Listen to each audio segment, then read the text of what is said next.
చంద్రగిరి నియోజకవర్గంలో Telugu Desam party banner కనపడితే వైకాపా నాయకులకు ఓటమి భయం పట్టుకుందని తెలుగుదేశం పార్టీ ఎమ్మెల్యే అభ్యర్థి పులివర్తి నాని ఎద్దేవా చేశారు.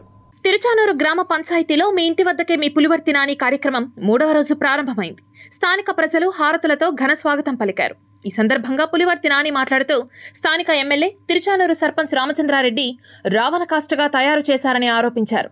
ఎమ్మెల్యే సర్పంచ్ ఆదేశాలతో తెలుగుదేశం పార్టీ జెండాలను బ్యానర్లను తొలగించడం మంచి పద్ధతి కాదని, పంచాయతీ కార్యదర్శి దగ్గర పర్మిషన్ తీసుకున్నా కేవలం రాజకీయ దురుద్దేశంతో తెలుగుదేశం బ్యానర్లను తొలగించారని ఆరోపించారు. ఇదే విధంగా ఎమ్మెల్యే చెవిరెడ్డి భాస్కర్ రెడ్డి ఒంగోలు ఎంపీ అభ్యర్థిగా వెళ్లారని, అక్కడ కూడా ఇదే విధంగా తెలుగుదేశం పార్టీ కార్యకర్తలు బుద్ధి చెబుతారని, ఇప్పటికైనా చెవిరెడ్డి తీరు మార్చుకోవాలని, వక్ర బుద్ధితో చూస్తే రాబోయే రోజుల్లో ప్రజలు తగిన బుద్ధి చెబుతారని హెచ్చరించారు.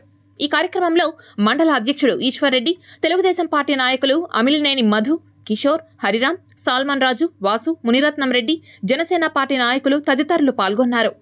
ఈ వైఎస్ఆర్ ప్రభుత్వంలో ఈ తిరుచానూరులో ఈ రౌడీజం కానీ ఈ భూ బకాసులను కానీ పోగొట్టాలంటే రేపు తెలుగుదేశం ప్రభుత్వం రావాలి. గత 2018 నుంచి ఇంతవరకు ఈ టూర్ టెండర్ అంటే పార్కింగ్ టెండర్కి సంబంధించిన దానిపైన రైట్ ఇన్ఫర్మేషన్ పెట్టాం. దాన్ని కూడా రేపు తెలుగుదేశం ప్రభుత్వం వచ్చింది, దానిపైన యాక్షన్ తీసుకుంటాం. భయపెట్టాలంటే నేను భయపడే వ్యక్తిని కాదు.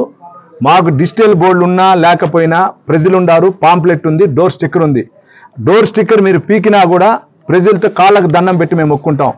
చెవిరెడ్డి భాస్కర్ రెడ్డి, నీకు కూడా చెప్తున్నా, నీ యొక్క అనుచరులు చేస్తున్న అరాచకాలు, నీ ప్రోద్బలంతో ఈరోజు జరుగుతున్న అరాచకాలన్నీ కూడా స్థానికంగా ఇక్కడ జరిగిన వీధుల ప్రతి ఒక్క తిరుచానూరు ప్రజలు చూస్తున్నారు.